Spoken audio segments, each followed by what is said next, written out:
Hello friends, welcome to the channel. 17th video आज cover करने वाले हैं एमएच एब्राहम्स जी का। और बहुत ही इंपॉर्टेंट है ये सभी टर्म्स, ये तो आप जानते ही हैं। 16 वीडियोस हम कवर कर चुके हैं और काफी टर्म्स हो चुकी हैं। अप्रोक्सीमेटली 200 टर्म्स मैं आपको इन वीडियोस के थ्रू कवर करवाऊंगी। ये सभी वीडियोस, ये पूरा प्लेलिस्ट आप बहुत ही ध्यान से देखिए। इसके अलावा आप पीडीएफ पैकेज ऑप्ट करना चाहते हैं तो वो भी कर सकते हैं। आपकी प्रिपरेशन और कॉन्क्रीट हो जाएगी। तो आइए बढ़ते हैं अपनी वीडियो की तरफ। ये है वो सभी टर्म्स जो कि हम इस वीडियो में कवर करेंगे।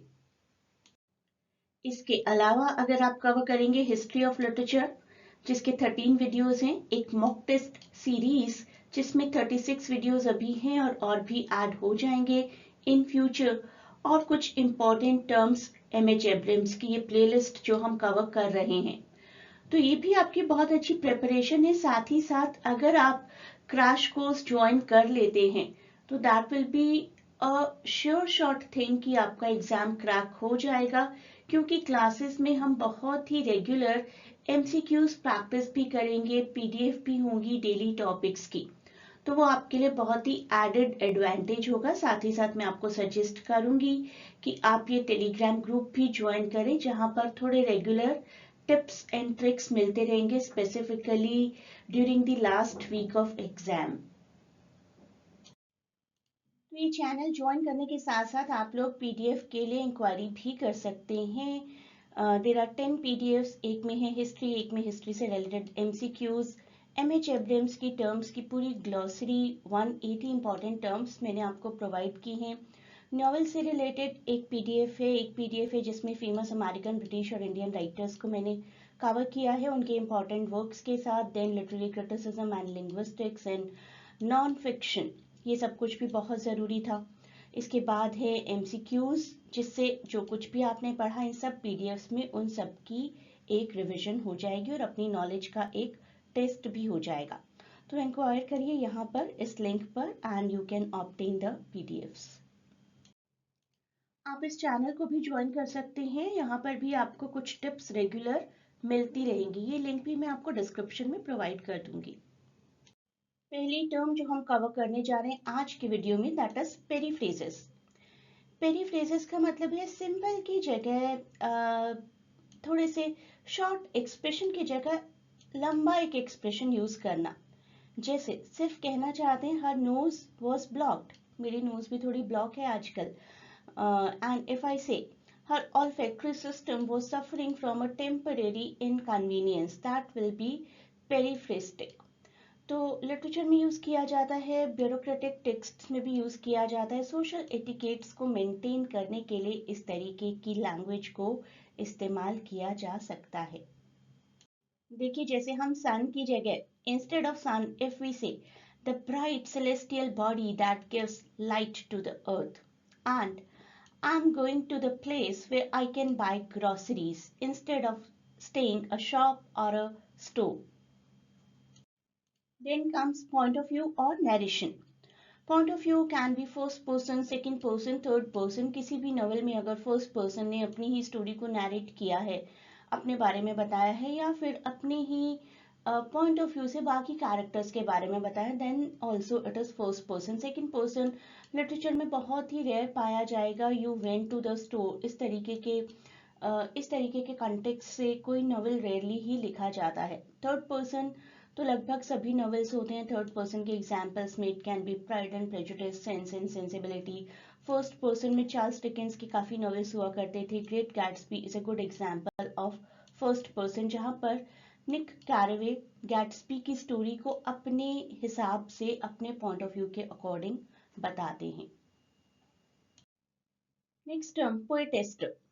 पोएटेस्टर का मतलब एक बैड पोएट जो कि आर्टिस्टिक स्किल में लैक करते हैं, बट प्रिटेंड करते हैं कि उनके पास बहुत से स्किल्स हैं। कहीं पर इस तरीके से किसी पोएट को पोर्ट्रे किया जाना, किसी राइटर को पोर्ट्रे किया जाना, that will be called poetaster. Poetaster was the term which was coined by or co-founded by Erasmus 1521 में, और बेन जॉनसन ने इस टर्म को 1601 में काफी पॉपुलराइज किया था इन हिज प्ले पोएटेस्टर। ये कुछ बातें याद रखिए। कॉइन बाय इरेस्मस 1521, सबसे पहले इस्तेमाल हुआ था बेन जॉनसन के 1600 के प्ले सिंथियाज रिवेल्स में। जॉनसन जी ने बाद में पोएटेस्टर नाम का भी एक प्ले लिखा जो कि ज्यादा पॉपुलर हुआ, and poetaster is a satire of Johnson's rival John Marston. हो सकता है कि आपको ये एमसीक्यू आ जाए कि पोएटेस्टर किसको मॉक करते हुए लिखी गई है, तो जॉन मार्स्टन जो कि एक कंटेम्प्रेरी राइवल पोएट थे बेन जॉनसन जी के। और पोएटेस्टर का मतलब तो आपको मालूम ही है, एक राइटर जो कि पुअर पोइट्री लिखता है। Next term is prolepsis. Prolepsis एक ऐसी नैरेटिव टेक्निक जिसमें राइटर कुछ इस तरीके से बात करता है कि some hint of future events is unfolded. आगे क्या होने वाला है। फ्लैश बैक तो हमने बहुत बार सुना होगा, this is flash forward basically. A shift to future event या direct jump to some future moment basically. जैसे कि मैकबेथ में विचेस फ्यूचर बताती है ना कि तुम्हारे साथ ऐसा होने वाला है, you are about to be the king and your future generation is never ever going to be the king. And बैंकों को बताया जाता है कि तुम्हारी फ्यूचर जनरेशन में से किंग बनेंगे। तो these kind of things are called flash forwards or prolapses। Mrs डेलोवे में भी है। मिसेस डेलोवे जो कुछ भी करती रहती हैं अपनी फ्लोर की शॉपिंग करते हुए, she keeps on telling us about the upcoming party. तो we keep on knowing about the future actions. Protagonist, ये हम सब जानते हैं। प्रोटेगनिस्ट एक ऐसा कैरेक्टर जो कि काफी चैलेंजेस को फेस करता है। It can be a hero और हीरोइन जिसमें बहुत सारी स्ट्रेंथ है, बहुत पॉजिटिव क्वालिटीज है। ट्रेडिशनल ट्रेड्स जो लैक करता है उसको हम कहते हैं एंटी हीरो। एंटी हीरो होते हैं, जैसे शाहरुख खान का कैरेक्टर था बाजीगर में, वो भी प्रोटेगनिस्ट है लेकिन वो एंटी हीरो है। हीरो होते हुए भी उनमें वो traditional strength, virtue, positive qualities liked by the heroine, वो सब कुछ नहीं है, बस हमारी सिंपैथी उस कैरेक्टर के साथ हो जाती है। Shahrukh Khan in many initial movies of his career, डर, बाजीगर, कभी हाँ कभी ना, एंड आजकल भी ऐसे एंटी हीरो के कैरेक्टर्स हमें देखने को मिलते हैं जिसमें हीरो के पास वो सो कॉल्ड क्वालिटीज नहीं होती हैं बट स्टिल वो एक बहुत ही स्ट्रॉन्ग कैरेक्टर होता है। ट्रेजिक हीरो हीरो ही है लेकिन उसका खुद का डाउनफॉल होता है because of the fatal flaw. Hero की कैटेगरी में हैरी पॉटर आ सकते हैं। हीरो की कैटेगरी में चार्ल्स डिकेंस के काफी कैरेक्टर्स आ सकते हैं। हमारे डार्सी जी आ सकते हैं प्राइड एंड प्रेजुडिस के। एंटी हीरो की कैटेगरी में जे गैट्सबी, जिनके साथ हमारी सिंपैथी पूरी है बट एक ऐसा पर्सन जिसको शायद हम अपनी रियल लाइफ में अपने लिए चूज ना करें because of the new money, the crime money that he earned. Tragic hero में इडिपस हैं, हमारे हैमलेट हैं, हमारे मैकबेथ जी हैं। Next is पास्टिश। पास्टिश एक ऐसा वर्क जो कि किसी और वर्क को थोड़ा इमिटेट या कंटिन्यू करता है। एक वर्क में से कुछ कैरेक्टर्स को निकालकर उनकी अलग से स्टोरी एक बताता है। थोड़ा सा डिफरेंट है पैरोडी में।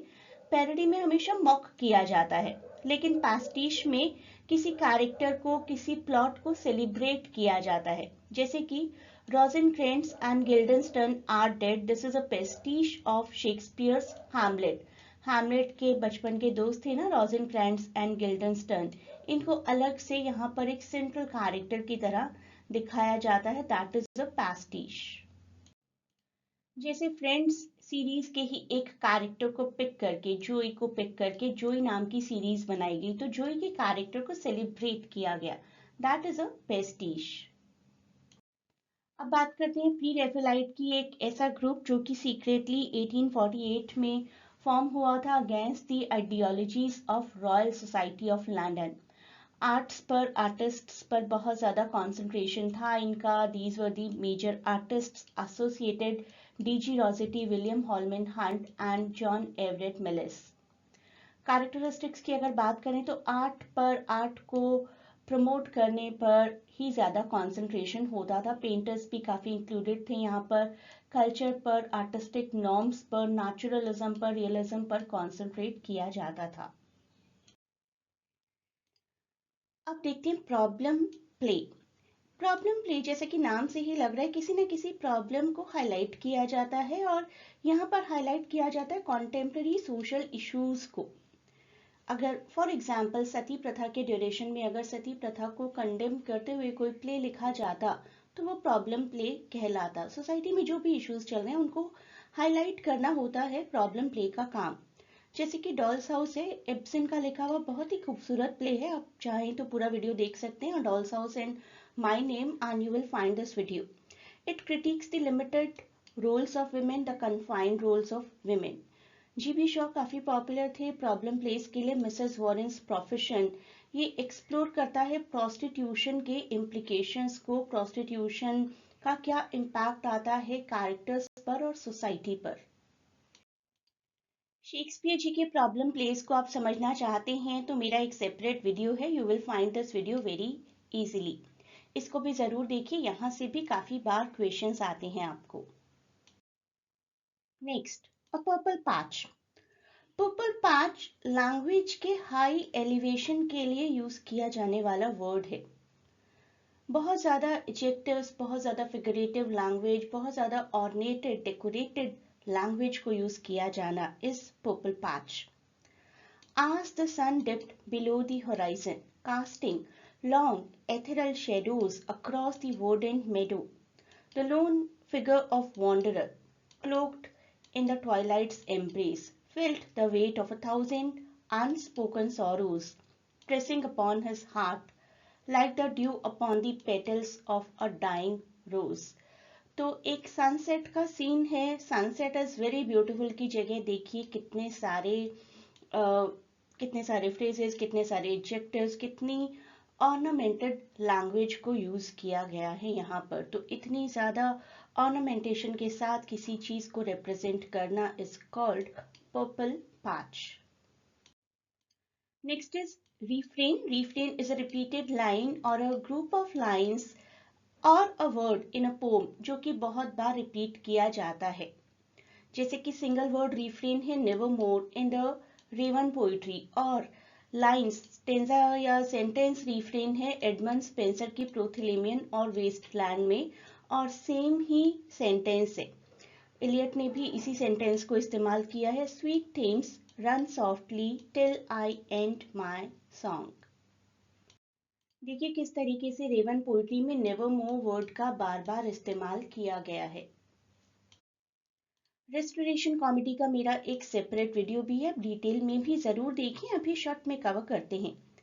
1660 से 1700, 1660 जबकि रेस्टोरेशन पीरियड शुरू हो चुका था with the ruling of Charles to, उसके बाद कुछ सालों तक ऐसे प्लेस लिखे गए जिनमें फोकस अपर क्लास सोसाइटी पर होता था, बहुत विटी डायलॉग्स होते थे, रिलेशनशिप और सोशल डायनामिक्स को पोर्ट्रे किया जाता था। तो की फीचर्स देखिए, sharp and very witty dialogues, और कहीं ना कहीं सोसाइटल नॉर्म्स को ब्रेक किया जाता था, jealous husbands, deceitful rivals and ऐसे कुछ कैरेक्टर्स जो कि सेक्सुअली बहुत प्रोवोक्ड हैं, उन्हीं के थ्रू सेक्सुअल स्पीच और ह्यूमर की भी कोशिश की जाती थी। इन प्लेस को काफी कंडेम भी किया गया था, उसकी भी बात करेंगे इसी वीडियो में, क्यों किया गया था, कब और किसने किया था, that we will talk about. उससे रिलेटेड क्वेश्चन भी आता है। वे ऑफ द वर्ल्ड काफी पॉपुलर प्ले है by William Congreve, and the country wife again very popular by one more William, but this time William Wycherley. तो years भी याद हो जाएंगे आपको, साथ ही साथ ऑथरशिप भी याद हो जाएगी, और अदरवाइज भी इन टर्म्स को जानने के अलावा भी ये वीडियोस आपके बहुत काम आएंगे। तो ये लेगेसी काफी कंटिन्यूड रही, हम कहेंगे कि ऑस्कर वाइल्ड जैसे प्ले राइट्स काफी इन्फ्लुएंस रहे रेस्टोरेशन कॉमेडी से, लेकिन रिएक्शन इसके अगेंस्ट भी आया, जिसकी वजह से सेंटिमेंटल कॉमेडीज का जन्म हुआ। जेरेमी कॉलियर जैसे कुछ स्कॉलर क्रिटिक्स जिन्होंने क्रिटिसाइज किया इमोरलिटी ऑफ रेस्टोरेशन कॉमेडी, क्योंकि रेस्टोरेशन कॉमेडी बहुत ज़्यादा ग्लोरीफाई करती थी इलिसिट रिलेशनशिप्स को, एक्स्ट्रामैरिटल अफेयर्स को, सेक्सुअल रिलेशनशिप्स को, डिसीट को, किसी को धोखा देने को, इन सबको बहुत प्रमोट किया करती थी। तो जेरेमी कॉलियर को ये सब कुछ पसंद नहीं आया और उन्होंने रेस्टोरेशन कॉमेडी की इमोरलिटी और प्रोफेननेस को टारगेट करते हुए एक नॉन फिक्शन वर्क लिखा, a short view of the immorality and profaneness of English stage. 1698 का ये वर्क है, ईयर याद रखिए। So this was the work जिसमें बहुत से राइटर्स को क्रिटिसाइज किया गया है। William Wycherley, John Dryden, William Congreve, John Vanbrugh को स्पेसिफिकली क्रिटिसाइज किया गया था, थॉमस डर्फी। तो दिस पर्सन वांटेड कि इन सारे राइटर्स को सेंसर कर दिया जाए for their indecency, for their use of abusing the clergy and undermining public morality। तो ऐसे प्लेस क्या प्रोवाइड कर रहे हैं सोसाइटी को? Nothing other than immorality. तो ये काफ़ी बार आ जाता है आपको एग्जाम्स में, ईयर के लिए, राइटर के लिए किसको स्पेसिफिकली अटैक किया गया था या फिर किसको अटैक नहीं किया गया था। हमें 3 ऑप्शंस यहाँ से आ जाएंगे और एक कोई ऑड वन आउट होगा। तो इस तरीके के क्वेश्चंस आपको आ सकते हैं। अब हम बात करते हैं रिटोरिकल क्वेश्चन की। एक रिटोरिकल क्वेश्चन एक ऐसा क्वेश्चन होता है which is just asked for an effect, not to get an answer. अपने पॉइंट को फोर्सफुली प्रूव करना। जैसे कई बार हमने सुना है ना, तुम्हारा दोस्त कुएं में गिरेगा तो तुम भी गिरोगे। उसका जवाब नहीं देना होता है उसको, सिर्फ हमारे पेरेंट्स ने या किसी भी हमारे शुभ चिंतक ने हमारी भलाई के लिए हमसे पूछा होता है। तो थॉट प्रोवोकिंग क्वेश्चन होता है, एक परसुएशन छुपा होता है इस क्वेश्चन में। जरूरी नहीं है कि आंसर किया जाए। Who would not want to succeed? कौन नहीं चाहता कि उसे सक्सेस मिले? इसका आप आंसर नहीं कर सकते मैं चाहता हूं या मैं नहीं चाहता हूं, नहीं, ऐसा कोई आंसर नहीं है। This is just an emphasizing question कि हर कोई चाहता है कि उसको सक्सेस मिले। How could anyone ignore the evidence? ऐसा कैसे हो गया? ऐसा कैसे कोई कर सकता है? कई बार हम बहुत सी चीजों के लिए बोलते हैं ना, ऐसा कैसे कोई कर सकता है, राइट? तो इग्नोरिंग द एविडेंस और डूइंग एनी टास्क जिसके लिए आप ऐसा सेंटेंस यूज करें, दैट इज अनथिंकेबल। तो सिर्फ एक इमोशनल अपील होती है और मैसेज को एम्फेसाइज करने का इम्पैक्ट दिया जाता है। ये आप में से बहुत लोगों ने बहुत बार सुना होगा, do you think money grows on trees? अपने पेरेंट्स से पैसे पेड़ पर उगते हैं क्या? और हमें उसका आंसर नहीं करना होता है। आप बताइए ऐसे कौन कौन से आपको सेंटेंसेस अपने पेरेंट्स से या अपने फ्रेंड से सुनने को मिलते हैं जो कि रिटोरिकल क्वेश्चन की कैटेगरी में आ सकते हैं। अब आपके लिए 2 questions. Which author was associated with pre-Raphaelite moment, especially with his poetic works? तो आप जैसे आंसर करते आए हैं प्रीवियस वीडियोस में, उसी तरीके से आंसर करिए। आपको लगता है कि 1 का आंसर ए है तो लिखिए 1A, 2 का आंसर आपको लगता है 2B, और सिर्फ एक सेंटेंस में मुझे एक कमेंट लिखकर दे दीजिए। Question 2, in a short view of immorality and profaneness of English stage, Collier ने किस प्लेराइट के वर्क को क्रिटिसाइज किया है? क्या कॉम्बिनेशन आपको लगता है राइट आंसर है, वो मुझे लिखकर दीजिए कमेंट्स में। आज की वीडियो में डिस्कस किए गए किसी भी कंसेप्ट में अगर आपको कोई डाउट है, कोई ट्रबल है, you can mention in comments and you may join the live session for all of these mentioned courses: CUET, UGC, GPSC, English Literature optional for UPSC exams। इन सब कोर्सेज के लिए ऑनलाइन क्लासेस अवेलेबल हैं along with the coaching for IGNOU Masters English। You can contact on this WhatsApp or you can contact on this Telegram link. I'll provide both the links in description of this video।